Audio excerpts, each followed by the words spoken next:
So we couldn't get outside, but the beauty of this time of year is there's so much bait moving around, even in dirty water, and the help of the birds really kind of saved the day. We had a good day. Right. Yeah, we did. Like I said, we tried to go look at an outside. We could have. I could have popped out and went to the islands and come back a little shorter, but yeah. we did all right. And you know what? I decided we're just gonna stay on the inside, and it paid off. We got a good mess of trout. We didn't kill them, but we've done worse. So. Well, we sort of spent the day talking about how spring and bait are so important, and I get it, bait's important all of the time. This is when you can actually see the shrimp jumping, you see them moving, you see the birds marking them, you see the mullet, you see the pogey, and all of it's hadn't even gotten out into the sound and spread out yet. It's all right here right now. Right. And so how important to you in the spring like this, early summer, is paying attention to that water and marking the one little shrimp that jumps, or marking the little flick of the pogey? It's clutch, because you saw countless times we pulled up to those birds and they just left for whatever reason. We didn't even spook them. We trolled a long way, eased in on them, but they left, and then all of a sudden you just kind of either hear it or you see it. You just hear a little, man, you turn, boom, that was a shrimp. Throw it, throw that direction. Out in the middle of Michon, it's a lot deeper water. My power pole didn't touch most of the time, and it really didn't matter, because when we put the spot lock on and try to stay hold them, they just moved the birds on. moved. Yeah, right. yeah. So you weren't going to sit and catch a ton of fish normally on a pile, but there were so many piles, you just kept bouncing around and go back to the old pile whenever even if you you catch one keeper on it, hey, you're one more than you had when you stopped there. So it's springtime. Generally, you do not catch a limit of trout on one point in the spring. Can you? Yeah. There are people there are always that do exceptions. Yes. One of the things that had a brief conversation while we were on the water about was technique in fishing birds. I like to get a little closer than you do and then kill and drift. Some people want to use a trolling motor. You're very cautious and try to ease up on them. And the crazy thing is that sometimes all three of those techniques work. As much as you and I have redfished together, there are those days when you can't even bring the boat in the pond without seeing the redfish get a little nervous. Right. There are other days when they're running into the side of the boat and running into the trolling motor itself. And so there's no one technique, but I think you need to be aware of how you're approaching those birds, because maybe the next time you try something a little differently and you might get closer, you may not. To me, trolling motors on schooling, feeding trout is a no-no, because I truly believe they feel that vibration more than they feel anything else. I can believe that. But I mean, it's some guys, that's all they do is chase it with the trolling motor. They stay with the they run their big motor all the way to them, and it works for them. Right. You're that guy. And some days, look, I just call it hammering them. I mean, getting right up into the birds and just catch them as fast as you can before they can scatter. If they're spooky, sometimes that works. So they're just.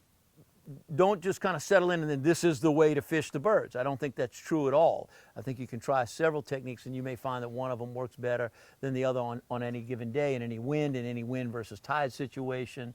It's always some different variant to the day when you're trying to do that. Something I try to get people to do is when one guy casts and if he immediately hooks up, that trout comes up and it's like, hey, everybody there. Keep them there. Only problem with that is you get the old and then I gotta stop and we gotta start over, Right. So you got to do this without the this. Without the this. Without the that. Right.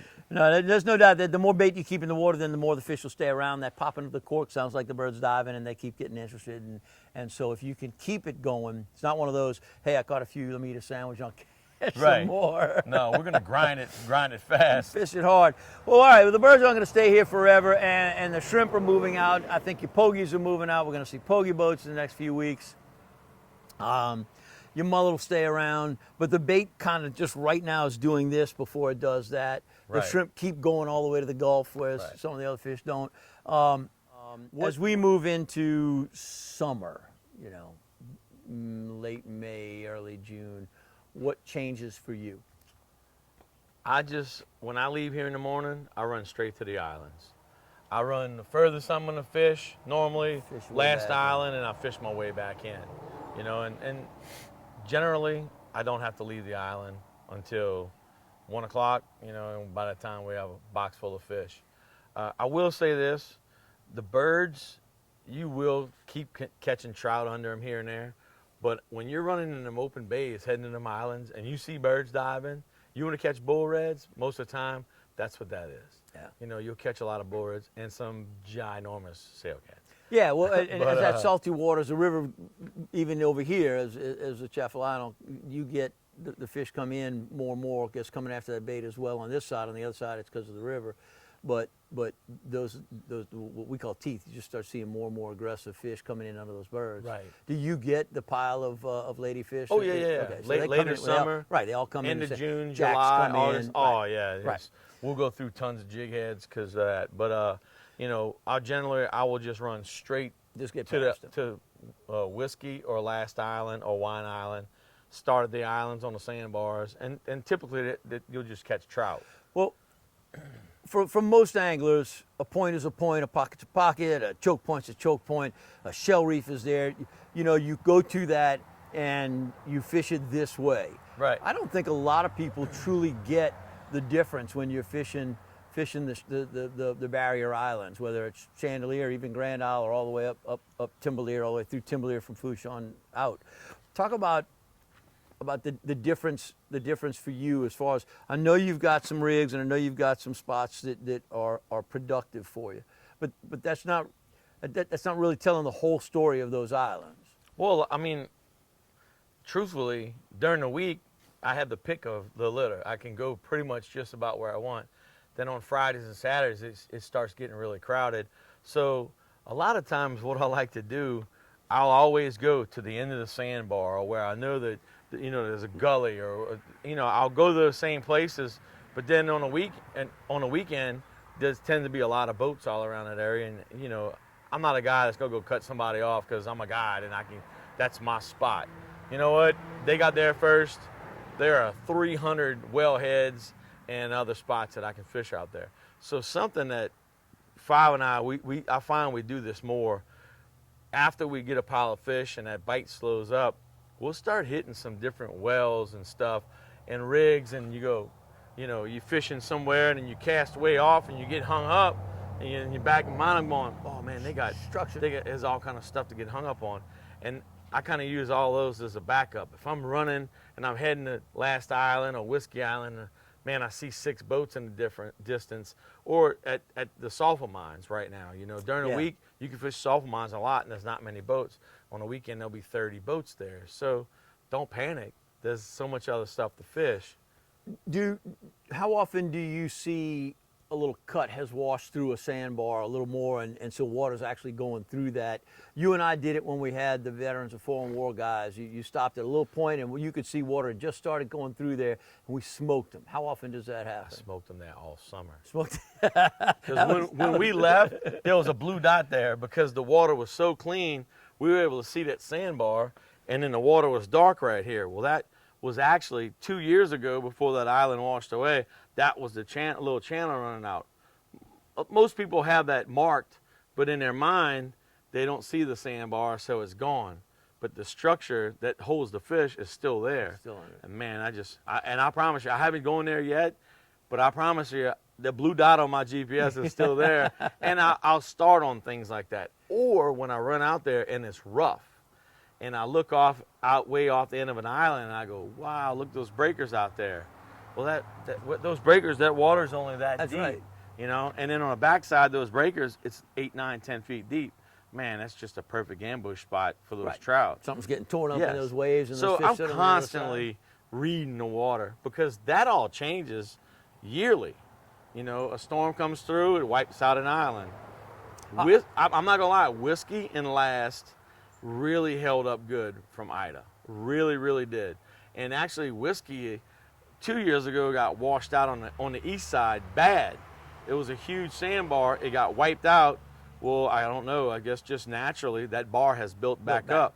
You can't run across that anymore without knocking your teeth out, hitting your center console. So read the water, and I mean, just because you can't get to that one spot that you want to, all those fish are doing is moving up and down that bar. Those little second so sandbars, right. the guy that beat you there, Yeah, he's catching them right now, but I promise you, sharks or bull reds or something's gonna move through, or shrimp are gonna move, and they just gonna slide down the bar. So you just keep fishing till you find them.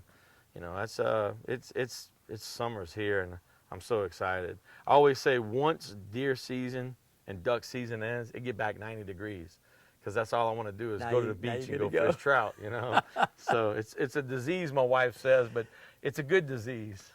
That's the beauty of our fishing is how in the wintertime it pushes you inside, and then it gets to where you're catching little small fish. But hunting season's here, and you can go through hunting season, and then you get to the cold part. Hunting season ends, and there are a couple little trout, but it's a little too cold. You're struggling, and then all of a sudden here comes spring, and you just go, oh, it's gonna be good. and the wind's blowing, and all of a sudden, like last week was our week when it just like boom, it all took off.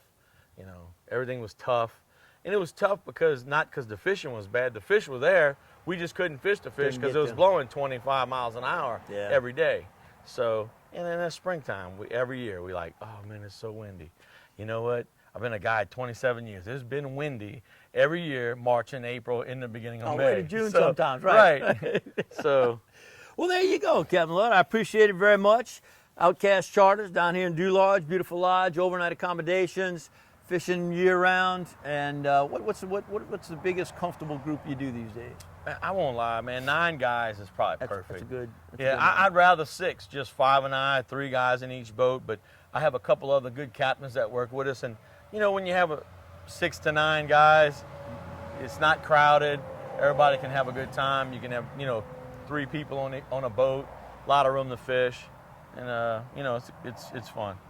Great tips for finding the birds, fishing in front of the birds, reading the waters out on the islands, and catching fish right now all the way through this summer from Captain Lloyd. Thank you very much. Appreciate your time. Always fun. Then to do all that YouTube stuff, that like and the subscribe and the comment and what am I missing? There's another one. Like, subscribe, that's notifications. Hey, get your notifications. Hope this gave you some good information. Hope to see you right back here. We have more YouTube productions in the pipeline. So check back with us soon. Thanks.